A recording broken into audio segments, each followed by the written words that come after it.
Bienvenidos a esta serie de videos sobre ciencia de datos, Machine Learning, Deep Learning y lo relacionado con la inteligencia artificial. En esta entrega explicaremos las bases de la ciencia de datos, el Machine Learning y los algoritmos que podemos utilizar. Dentro de los modelos que ya rápidamente mencionamos en otros videos están los modelos de regresión, que lo que permiten es estimar valores de variables. Las variables que andemos buscando en nuestro modelo, las variables objetivos, en este caso nuestra variable dependiente. Para ella podemos usar diversos modelos: la regresión lineal, simple, múltiple, la regresión logística, entre otras, y así poder identificar una línea de tendencia que puede ser recta, polinomial, de un grado, de un orden establecido, y cuantificar la relación entre la variable que estamos prediciendo y nuestras variables del modelo. Con esa misma lógica tenemos la regresión múltiple, con muchas variables a aplicar dentro de nuestro modelo, y también la regresión logística, cuya diferencia es que nuestra variable dependiente, como su nombre lo dice, es una regresión lógica basada en la lógica. Por tanto, su valor de respuesta está codificado en 0 o 1 para indicar que se presenta o no un hecho determinado, una enfermedad, y de esa manera dar un diagnóstico o se encuentra la certeza de algo de forma verdadera o falsa. Entonces, en estos modelos de regresión tenemos métodos que nos permiten ajustarlos, como basarnos en los mínimos cuadrados, el error cuadrático, suponiendo un ajuste de nuestro modelo a los datos de aprendizaje. Así es como podemos validar, entre otros aspectos, nuestro modelo, suponiendo que podemos disminuir el error con estos estadísticos. La regresión lineal es lo más básico, es una tendencia lineal entre una variable dependiente y una o más variables independientes de nuestro modelo. Para ello lo aplicamos en el descubrimiento y validación cuantificable de tendencias como el lavado de dinero, pronósticos utilitarios, los valores del dinero en el tiempo, inversiones, tendencias de valores numéricos como la edad, el crecimiento de la población, etc. En esta regresión tenemos variables individuales o múltiples y podemos predecir respuestas. Entonces, estamos interesados en qué relación hay entre la variable predictoras y las variables objetivos.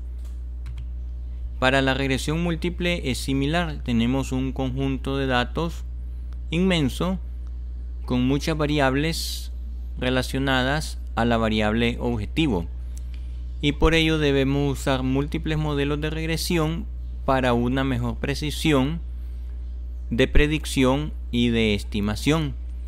En el caso de la regresión múltiple estamos basándonos en modelos de 3 o más dimensiones. Por ello hablamos de planos o de hiperplanos que tienen una relación en el conjunto de los datos. Las variables a predecir por lo general tienen una relación con las variables predictoras, las cuales son continuas, pero podemos incluir categorías dentro de nuestro modelo. De esa manera, nuestro modelo de regresión utilizará una línea con una dimensión para estimar la relación entre un predictor y su variable de respuesta. Para evaluar esta relación entre dos variables debemos usar un plano y estimarlo como una superficie en dos dimensiones. En la regresión lineal aproximamos o estimamos la relación entre las variables predictoras y nuestra variable objetivo. Sin embargo, la variable de respuesta a menudo coincide con una categoría y su valor en este caso no es adecuado a una regresión lineal. Y por ello necesitamos utilizar en algunos casos regresión logística para modelar de manera similar.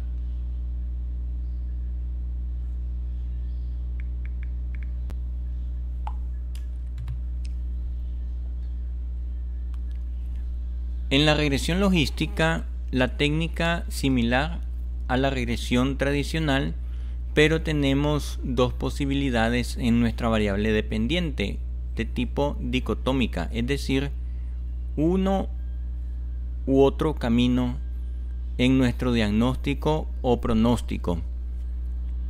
Un caso grave de un paciente que fallece o no, después de un tratamiento o después de darle de alta.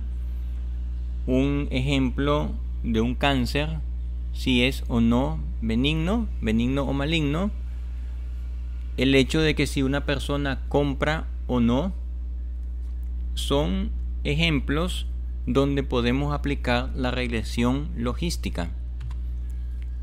En este caso, un modelo de regresión logística, estimamos o predecimos la probabilidad de que ese hecho suceda en determinadas circunstancias y podemos establecer una función comúnmente llamada función logit en forma de S, su gráfico, para modelar.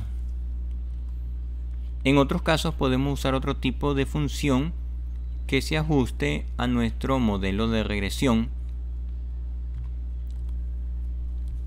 Entonces podríamos tener categorías hombre, mujer, sí, no, niño, niña, joven, adulto, simplemente dos valores en una categoría o en un valor lógico booleano.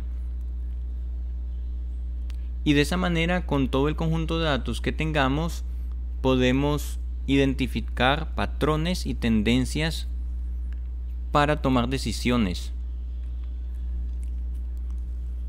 Acá un poco de historia de la regresión logística y cómo ha sido aplicada para transformar y analizar datos a través de uso de funciones que permiten hacer ajustes en los diagnósticos o pronósticos.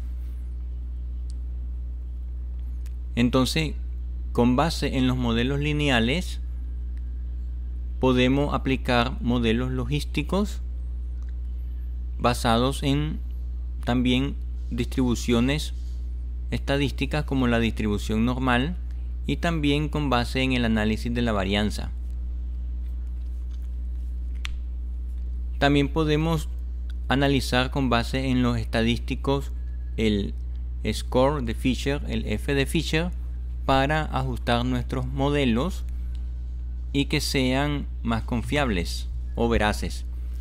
En este caso, entonces, la relación entre la variable predicha y los datos de respuestas podemos modelarlo también tomando en cuenta valores probabilísticos. En este caso, podríamos incluir otras formas de codificación dentro de nuestro algoritmo de aprendizaje máquina. En el caso de la regresión podríamos tener soluciones cerradas o bien podríamos calcular valores óptimos basados en los coeficientes También pudiéramos tener que incorporar métodos de estimación y así poder tener una variable de respuesta. En el caso de la regresión logística, podríamos establecer o encontrar que hay una relación no lineal y entonces tenemos que analizar si conviene o no aplicar dicho algoritmo. Como ventajas tenemos que es flexible, es sencillo de explicar por la naturaleza de las variables, podemos trabajarlo con escalas, con categorías, a diferencia de la regresión lineal. En el caso de la regresión logística también afecta el tamaño de la muestra y el número de las variables independientes. En este caso, el uso de variables, de múltiples variables relativamente con pocos casos, hay que tener cuidado y hay estimaciones donde usarlo sin problemas para valores de más de 10 a la k más 1, donde k es el número de variables explicativas de nuestro modelo. También debe tomar en cuenta el efecto sobre el riesgo de eventos, el cambio en las variables. A veces es necesario categorizarlas. En ocasiones también las unidades de medidas están orientadas a otro levantamiento de datos y no tienen relación, o a veces no son constantes en el conjunto de valores. También debemos conocer la correlación de las variables independientes y esto puede ser que afecte de manera positiva o negativa nuestro modelo. Entonces también hay que hacer un análisis previo a las distintas variables del modelo. Como desventaja, existe que los tamaños de las muestras pequeños incrementan el error. Y como el modelo de regresión logística no es lineal, la estimación de los parámetros es complejo.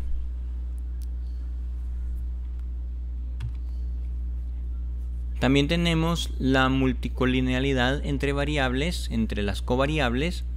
Tenemos consecuencias que pueden desembocar en grandes errores. Y también necesitamos datos, inmensa cantidad de datos como en todos los modelos de Machine Learning. Ahora bien, pasando a otra técnica que es el análisis de clúster, también partimos de grandes cantidades de datos y esta nos permite descubrir similitudes en tiempo o en una escala donde hay sucesos implicados. En el caso de los algoritmos inductivos podemos encontrar allí árboles de decisión donde podemos revisar el conjunto de datos y sus reglas, cómo los afectan. También podemos establecer nuevas reglas y proporcionar un marco de referencia para la toma de decisiones, como en el caso de los préstamos, el otorgamiento de créditos a los clientes, la aplicación para una beca, estableciendo diversos criterios, entre otros casos. Los árboles de clasificación CART, también llamados de decisión o identificación, en este caso tenemos que aplicar técnicas de segmentación diseñadas para dividir la población en dos o más grupos según sus atributos.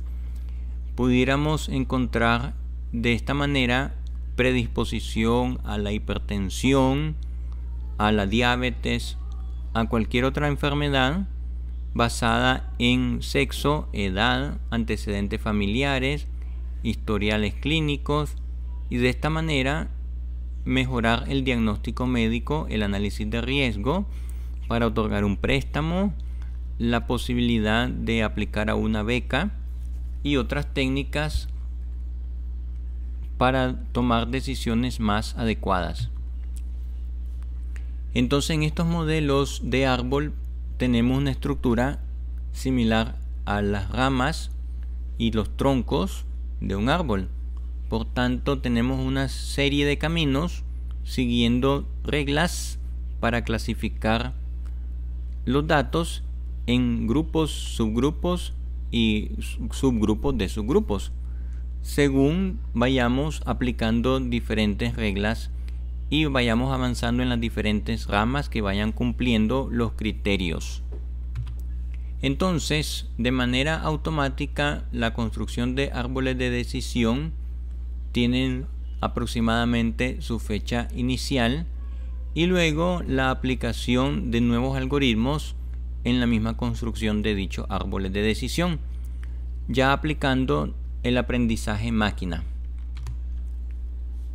Estos modelos de los árboles de decisión implementados con lenguajes predecesores fueron aplicándolos y fueron haciendo más accesibles la computación y básicamente abrieron las puertas al análisis exploratorio de datos, pudiendo aplicarse en la clasificación, pronóstico y tomar decisiones según resultados, atendiendo una serie de criterios dados en reglas que podían pronosticar resultados a futuro según los criterios y variables de los modelos. Entonces, con los árboles de clasificación se tiene como objetivo obtener individuos de la población, es decir, elementos de los datos homogéneos según las variables que estemos analizando. Y para construir el árbol necesitamos información de estas variables a partir de las cuales se van discriminando o tomando decisiones en cuanto a los subgrupos de datos. Para estos árboles entonces podemos distinguir tipos de variables a discriminar, ya sea por categoría o por variables continuas. En las categorías tendríamos de tipo nominal o de tipo ordinal.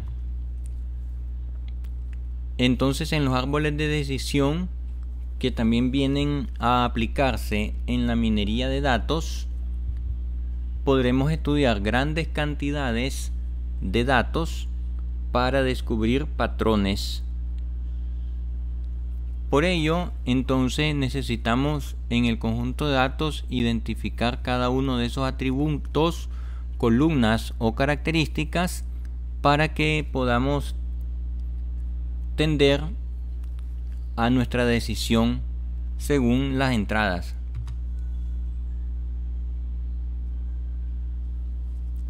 En los árboles de clasificación podemos tomar entradas y salidas que pueden ser valores continuos o discretos. Para ello utilizamos valores discretos por simplicidad. Y en las funciones aplicamos la clasificación cuando necesitamos valores continuos. Entonces, en los árboles de clasificación la decisión se lleva a cabo por un conjunto de datos de prueba a medida que los vamos recorriendo en las hojas de los árboles hasta lograr una decisión. El árbol se representa con nodos y arcos basados en probabilidades o hechos que permiten conectar caminos a seguir. Luego, los nodos contienen otro conjunto de datos, de un subconjunto con propiedades y características en común. Entonces, puede suceder que basado en la probabilidad ocurra un evento y de allí tomar un camino u otro, y así el árbol puede devolver la decisión a tomar. También las ramas pueden brindar posibles caminos aplicando la decisión sugerida. Entonces, en los árboles de clasificación tendríamos que construir con ayuda de algoritmos y divididos en grupos. También podemos aplicar probabilidades y entonces tenemos una variedad de algoritmos como Child, árboles de clasificación y regresión, que es ID3, árboles bayesianos, entre otros.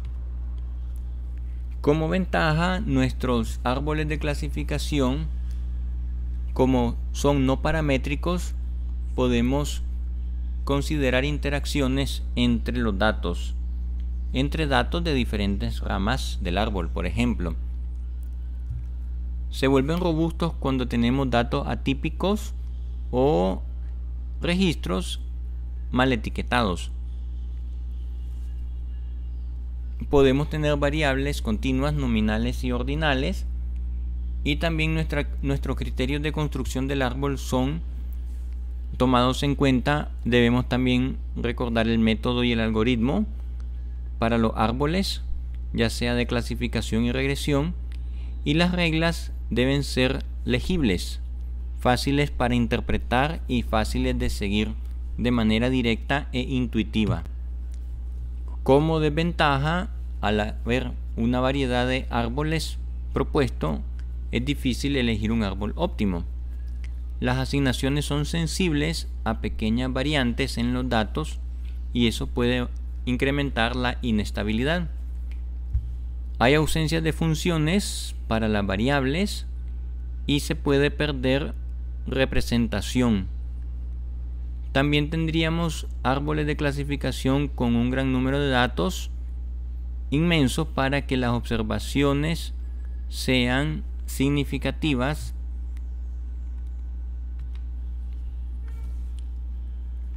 Por otra parte, también vamos a entrar a los ejemplos del Machine Learning a través de casos prácticos. Entonces, veremos un ejemplo con las etapas a seguir. En este caso, primero iniciamos con el preprocesamiento de los datos. Paso número 1 es importar todos los paquetes, librerías y demás elementos que ya hemos considerado en otros videos, dentro de los cuales tenemos NumPy, uno de los primeros para aplicar procesamiento de matriz en los datos, trabajando de manera multidimensional, y son rápidos en el procesamiento de los datos. Entonces tenemos NumPy, y en el caso de Python, a partir de esta librería creamos un objeto. Luego tenemos Scikit-learn con su preprocesamiento para incorporar funciones de utilidades, sobre todo para clases, para transformación, para trabajar de manera vectorial y también para representar de manera adecuada los datos. El paso número 2 es tener datos de muestra, los cuales pueden venir de bases de datos, fuentes externas, métodos de scraping en la web, otro tipo de fuente de información, hojas de cálculo, entre otros. Estos datos deben ser importados y entonces, a través de el paso anterior, asignados a variables de datos que puedan manipularlos, para que puedan aplicar técnicas de preprocesamiento. Entonces, una vez que hacemos el paso 2, el paso 3 aplica las técnicas y ahí debe aplicarlas para el preprocesamiento. Entre las técnicas existe la binarización, cuando necesitamos estimar valores de manera booleana, aplicando redondeo con un umbral, con un criterio, y convirtiendo los valores a booleano en este caso. De esa manera, los valores que pasen por arriba de un umbral determinado, en este caso puede ser por arriba de la media, se convierten a 1 y los que están por debajo se convierten a 0. También podemos eliminar la media, ya que las características no necesariamente las necesitan, y por ello podemos escribir nuestro código para analizar la desviación estándar de manera gráfica y decidir si se elimina la media. Tomando esto en cuenta, podríamos analizar el siguiente código. Con los datos de entrada se calcula la media y se analiza la desviación estándar. Entonces, el resultado es la media y la desviación estándar mostradas en pantalla. Otra técnica es escalar los vectores de características necesarios para valores de características, en este caso los atributos o campos de nuestros registros, los cuales pueden variar. Entonces necesitamos una escala importante según las características, y entonces nuestro código de Python podemos aplicarlo de la siguiente manera: buscar el valor mínimo en la escala y luego transformar nuestros datos. El resultado sería datos máximos y mínimos escalados. También tenemos técnicas de normalización para modificar las características. En este caso es necesario medir una característica en común, y por ello aplicamos en los valores.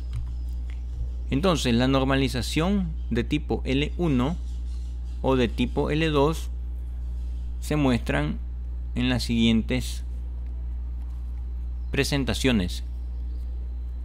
Una vez que entra los datos preprocesados, podemos aplicar el parámetro L1 a la normalización y el resultado se muestra en pantalla. Para el caso de la normalización por mínimos cuadrados, simplemente se cambia el parámetro L2 en la normalización y luego se muestran en pantalla. Observemos la diferencia entre la normalización por L2 en los valores y la normalización por L1 anteriormente. Otra técnica de preprocesamiento de datos es el etiquetado. Antes de mandarlo a nuestro algoritmo de aprendizaje automático, ya que las etiquetas permitirán un mejor análisis. Por tanto, esta es otra forma de transformar etiquetas y darle valor a nuestro modelo. Importamos los paquetes como en los pasos anteriores. Ahora, partiendo de la biblioteca scikit-learn, se definen nuestras muestras, nuestras etiquetas de muestras,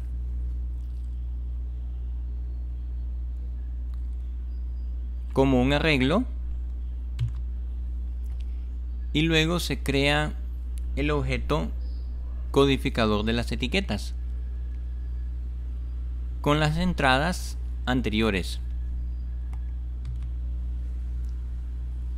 Eso va a permitir que en el siguiente paso se compruebe la lista etiquetada. Se muestran en pantalla para algunos registros y sus valores. Entonces, en el etiquetado de datos, en el paso 5, podemos visualizar los valores según la decodificación del algoritmo, y luego los correspondientes valores de las etiquetas una vez decodificadas en nuestro algoritmo. Entonces aquí la decisión es si se etiquetan o no los datos de manera manual. Esto es importante para elementos de datos que vienen de audio, video, imágenes, fotografía, artículos científicos, de noticias, periodísticos, porque los datos necesitamos previamente clasificarlos u ordenarlos o que pertenezcan a cierta categoría. Entonces pudiéramos etiquetar una foto para indicar el evento, el día, el lugar, las personas de la fotografía, el suceso que se está celebrando o mostrando en imagen, y eso permitirá una mejor búsqueda u organización de las fotos que tienen en común esas etiquetas. Entonces, para ello necesitamos experiencia o juicio, y por eso necesitamos saber los diferentes escenarios en los que se van a usar nuestros datos y si requieren a un experto humano para dicho etiquetado. Así podríamos hablar de un aprendizaje semi-supervisado, pues no tendríamos todas las etiquetas, sino parcialmente etiquetados nuestros datos. O un aprendizaje supervisado, que ya mencionamos anteriormente, donde están todas nuestras etiquetas. Entonces es un criterio del preprocesamiento.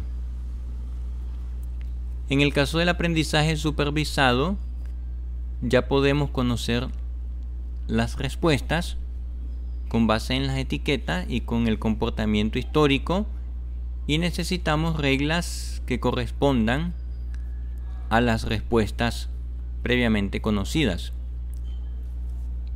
Entonces aquí un ejemplo típico del conjunto de datos de la planta iris, con frecuencia incluido en la biblioteca Scikit-Learn, para hacer un análisis supervisado con etiquetas.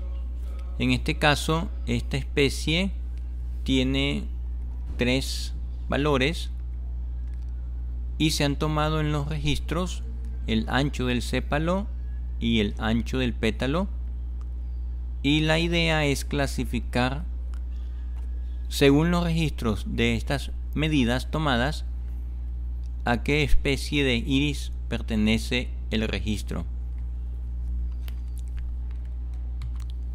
El conjunto de datos es un aprendizaje supervisado sencillo porque trae las etiquetas, y a partir de ahí podemos proyectar, basado en gráficos, las categorías de las especies de la flor a las que pertenecerían otros nuevos registros. Leyendo nuestro archivo separado por coma de estos datos, podemos encontrar los primeros 5 valores según la longitud del sépalo y el ancho, la longitud del pétalo y el ancho, y el nombre de la especie a la que pertenece según sus medidas. También podemos ver los últimos 5 registros con esta instrucción en Python, correspondiente igual a los datos según la longitud, ancho del sépalo y del pétalo de dichas flores. Entonces, en este aprendizaje supervisado, declaramos objetos Panda para leer el archivo y las categorías de las especies que pudiéramos inicializar. Entonces, mostramos los primeros 5 registros y los últimos 5. Luego funcionamos los primeros 5 y últimos registros en una nueva variable y los mostramos en pantalla. Los primeros 5 del 0 al 4 y los últimos 5 con sus longitudes de ancho del pétalo y del sépalo y la especie a la que pertenece. Si queremos saber las dimensiones de nuestro conjunto de datos original, shape, tendríamos 150 registros con 6 columnas o atributos o características, que son los correspondientes al sépalo, ancho y largo, la longitud del pétalo y el ancho, el ID y el nombre de la especie. Esos son nuestras 6 columnas características. La primera es un autonumérico de los registros, esa no se toma en cuenta. Entonces, después de ello podemos aplicar por nombre de columna los valores contados, totalizando según la especie, y se encontraron 50 de cada uno de ellos con su tipo de dato entero de 64 bits. También podemos graficarlo por las especies observando un histograma con la biblioteca Matplotlib y el objeto pyplot para poder graficar los registros y clasificados también por la especie y mostrados en colores diferentes. Entonces el histograma se genera con graficar una figura con las 3 etiquetas de la especie del conjunto de datos y agrupadas en el histograma. Va a tomar como elementos gráficos la longitud del pétalo. También va a tomar en cuenta su nombre de especie. La primera va a mostrarse en color amarillo, la otra se muestra en color lima y así luego se genera el gráfico del histograma. Después, como atributo, se pasa el título del histograma, la etiqueta en el eje X y Y, y el histograma es mostrado en pantalla. También podemos mostrar un diagrama de dispersión ubicando de la misma manera las especies de la flor clasificadas, leyendo el conjunto de datos y graficándolo.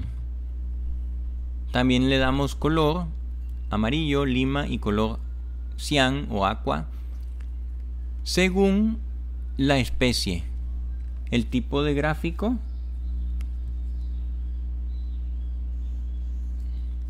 Entonces, todo ello nos permite aplicarlo en el aprendizaje supervisado, aplicando las técnicas de Machine Learning.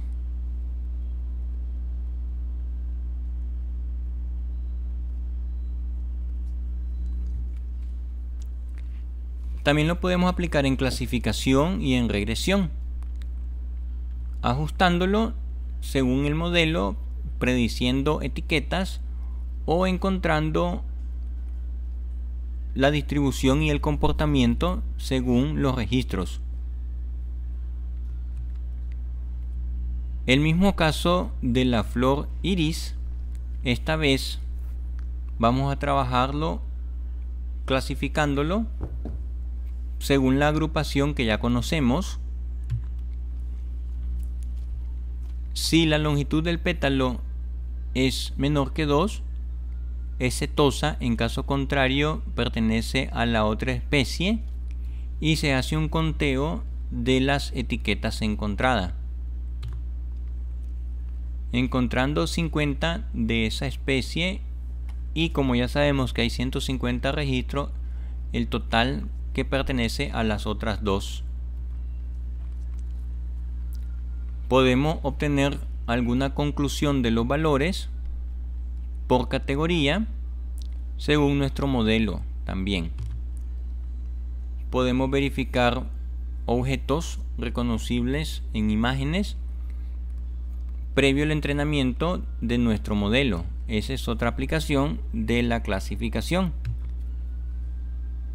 De manera que siempre hay que seguir los pasos de importar nuestra biblioteca, importar el conjunto de datos, luego usar los registros. En este caso, Scikit-Learn también tiene una base de datos para diagnóstico de cáncer con 569 registros y 30 atributos o columnas basados en el radio del tumor, su textura, suavidad, área, valores numéricos que establecen un significado a estos atributos. Entonces importamos el conjunto de datos, lo cargamos en nuestra variable. Las listas claves las encontramos en esos elementos. Definimos nuestra variable objetivo y aplicamos estas etiquetas en diferentes variables. Entonces podemos mostrar en pantalla dichas etiquetas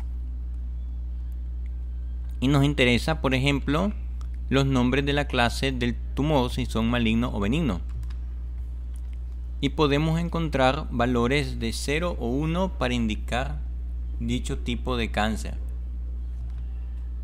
Lo mostramos en pantalla y entonces observamos que basado en el valor de radio encontramos los registros de esas características.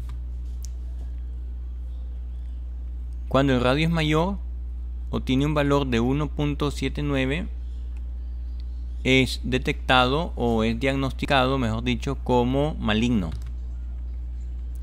Entonces el paso número 3 es organizarlos en conjuntos de prueba y entrenamiento. Para eso aplicamos el método también de nuestra biblioteca Scikit-Learn Model, ya separados de manera aleatoria, y podemos organizar el conjunto de entrenamiento en 40% con las características etiqueta y el tamaño de prueba, generando valores aleatorios, tomando los registros de manera aleatoria. Luego construimos nuestro modelo basado en el algoritmo Naive Bayes, y entonces el método gaussiano nos va a servir para ayudar a nuestro modelo, en este caso para etiquetar el entrenamiento en los datos del modelo. Luego podemos evaluarlo aplicando la predicción con los datos de prueba, que son el 40%, y descubrimos su precisión con la función predict. Encontramos entonces en la variable objetivo el pronóstico o el diagnóstico de si es maligno o benigno. Esto lo tenemos que comparar con nuestros registros originales y ver si coinciden con qué nivel de precisión. Entonces la función precision score para la predicción queda en un 95.17%. Entonces allí podemos ver el modelo de predicción aplicado. Continuaremos estos modelos en otros videos.